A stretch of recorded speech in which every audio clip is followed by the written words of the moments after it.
We'll guide you through how to fix a frozen or unresponsive Windows or laptop.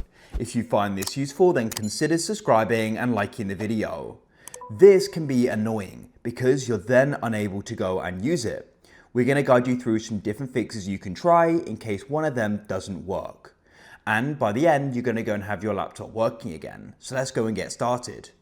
So for the first fix, this is more so if your laptop is stuck maybe in an application and it's frozen. What you want to try doing is press Control-Alt-Delete. You hopefully will see this screen here. If it remains frozen unresponsive, don't worry, you'll keep watching.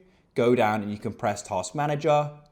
And what you can try doing is then in Apps, find the application which is stuck or frozen, and you can select it and press End Task. And then that will hopefully go and close it and you'll be able to go and use it as the application was stuck and frozen, making your whole laptop. However, if your whole laptop is frozen and Control-Alt-Delete isn't working at all, and maybe it's just frozen on the home screen, with this next method, you are going to be losing unsafe files and data.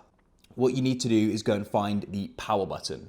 So you can go and find it in the top right on my laptop. Sometimes it can be in the keyboard, in the middle, or even to the left. And what you're going to do is go and tap and hold it. Keep it held down until your laptop goes black. Then you can go and release. Just wait a couple of seconds. And then you want to go and tap and hold it down as you usually would to go and turn it on again. And then release, and it will go and start. It's now come back on. I've entered my password and it's now working. If you found this useful, then consider subscribing and liking the video.